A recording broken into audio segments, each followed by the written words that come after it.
The doctor may suggest various treatment options, particularly related to depressive episodes, which tend to be more severe among those with seasonal bipolar disorder. One is exercise. It's big. Move. Get off the couch. Get out of bed and do something. If the depression is mild, you may not need additional medication. Rather, you may be able to manage your depression with healthy lifestyle habits, including exercise. Take a brisk walk during the sunniest part of the day. The American Psychological Association suggests even short bouts of exercise can help lift your mood. And let me vouch for that, ladies and gentlemen. If it weren't for my dogs, who you can hear in the background right now, I don't know what I would do, because I take them for lots and lots and lots of walks in the cornfield. Rain or shine, snow or gray. They love to play. And forcing yourself to do this really makes for a happier person. I promise. Maintain a routine. Yep, this one's tough, especially during this quote-unquote pandemic or what have you,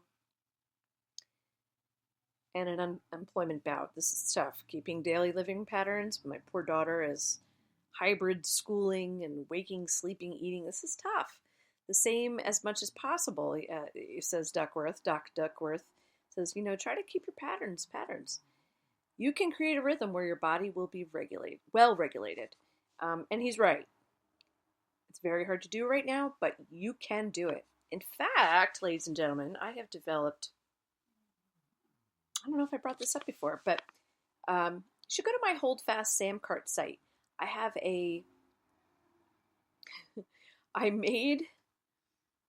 We of the BP tribe, a planner, the ultimate bipolar planner. It is a yearly planner, monthly, loaded with quotes from my book, Hold Fast, Write Out Life with Bipolar Disorder. But that's not it. There's no beginning date and there's no end date. So you can start whatever day you want. It's perfect for anyone who is like me, who the anxiety of having to start on a specific day just takes the fun out of a planner. Maybe that will help. It will allow you to maintain a routine. I made it, okay? So I designed this. I printed it. I have them. I will send you one. Free shipping for a small amount of money. It's yours. Check it out. Hold Samcart. Go to Samcart. Hold Fast. Look for me, my site there, and you can purchase one. And I think it will help. The next thing is light therapy. Now, I beg to differ with this one, but I will read what Doc Duckworth said here. He said light therapy, such as special light boxes used 30 minutes a day, can be helpful. Light therapy may work faster than medications in some people, according to NAMI. Yes, this is true, but, good, he does say that, but light therapy must be used carefully. Oh, yes. Light therapy has the potential of inducing a manic reaction in the person with bipolar disorder, Duckworth says. Too much bright light tends to correlate with mania, just as too little correlates with depression, he explains. Now, I will share with you that, yes, this is very true in my world. I had a SAD box, or I have one, and I like to, I like to experiment on myself, if you will, and holy mania, Batman. Too much light in winter via light therapy box is a whole bout of mania, manic depression, and fun. Not a mixed state. It was not mania and depression. It was more like mania to the max with irritability, and the come down was no fun. Please be careful with that if you're bipolar. Also, Duckworth and company here say there are 5 foods to avoid if you have bipolar disorder during the winter. And I will get back to that after a full run of 2 minutes and 55 seconds with Fugazi. Take it away, Fugazi.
Now that song says it all.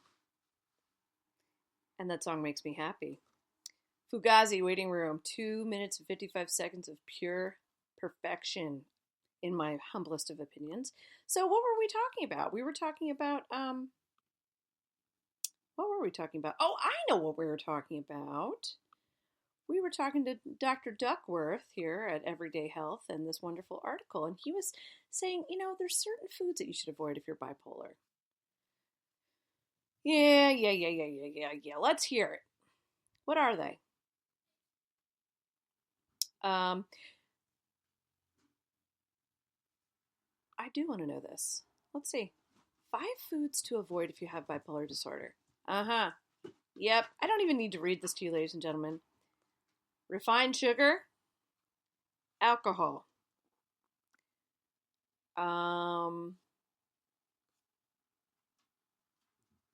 Caffeine. Oops. Salt. What? Fat. No kidding. Okay. And it tells you there's many foods that you can replace. Now, caffeine, I don't have to go there with the caffeine, guys. You know how much coffee you can drink or how much tea.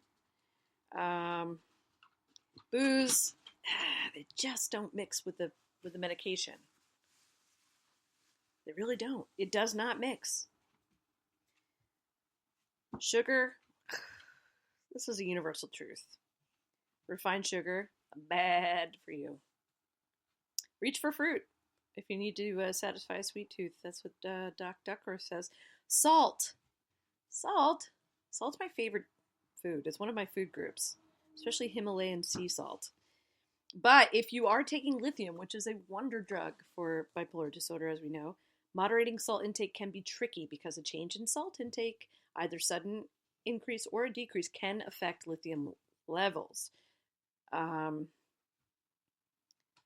cause dehydration. That's why when you're on lithium, it's really important to get your kidneys tested, your salt levels tested, etc. And fat. Do I need to talk about this? We know. It's like we all know, avoid saturated fat.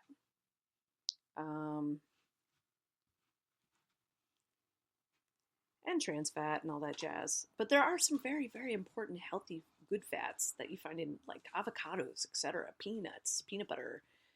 So, just use your best judgment. Back to the 7 treatments for bipolar disorder, though, and seasonal depression. The doctors at Everyday Health recommend melatonin. If the depression is severe, they say light therapy may be prescribed in combination with medications such as melatonin, a naturally occurring chemical transmitter that helps regulate circadian rhythms. Melatonin has long been used in synthetic form to reset the biological clock for people suffering from jet lag or insomnia. But over-the-counter may not be enough. You should talk to your doctor about this one. Oh, my dogs are protesting in the background. Stress reduction. Get outside. Deep breaths. All of these things help.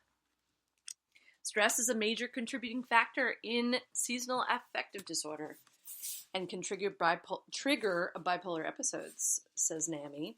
It's hard to avoid all sources of stress, but try to limit those. Sorry. That can. If you have seasonal bipolar disorder, don't change jobs or your home in the dead of winter, Duckworth advises. In fact, he says meditation and mindfulness also can help you manage stress, according to the APA, that's the American Psychological Association. Vitamin D. This is a big one, ladies and gentlemen. Really up your vitamin D in the winter. It helps me so much. I've had really great luck with this. Low levels of vitamin D, according to the article, have been linked to depressive disorders. In fact, researchers in Australia reported in 2014 in the Journal of Nutrients that for some people with a vitamin D deficiency, supplementation can work as well as antidepressants in managing depression. Howard takes vitamins, including Howard, the gentleman we were talking to earlier, the 38-year-old man, including D year-round, and finds that this helps stabilize his moods. So they recommend you ask your doctor to test your vitamin D levels and whether you should take supplements, or just go to your favorite health food store and get yourself some vitamin D and just add a little extra. I don't mean tons. Like I take in the winter 2,000 milligrams a day, and in summer I usually pop 1,000 along with my whole food multivitamin, and it really helps. I get tons of vitamin D in the summertime because I'm outside all the time. And number 7, the doctors at Everyday Health say, plan ahead, ladies and gentlemen. Be proactive about your bipolar and SAD disorders. Learn about your seasonal patterns of depression and know what can trigger them so that you can try to avoid them, especially in winter. Having a plan to deal with potential stressors can help too. Know what you'll do if a snowstorm leaves you homebound, for example. Knowing you have solutions will make it easier to deal with problems, should they arise, states the Bipolar Caregiver's Guide of the University of Melbourne. The good news about seasonal bipolar disorder relates to the management of your symptoms. Unlike people with bipolar disorder without a seasonal component, you can anticipate the coming of your mood shift simply by watching the calendar. You and your care team can be prepared with a solid treatment plan in hand. And that's a great article. I think you'll agree. There's some really, really helpful stuff in there for you. Now, it's tough to plan ahead when, say, the world goes topsy-turvy, upside down, and there's a pandemic and an election fraud. I mean, granted, it's tough. So do what you can. but there's little things that you can do.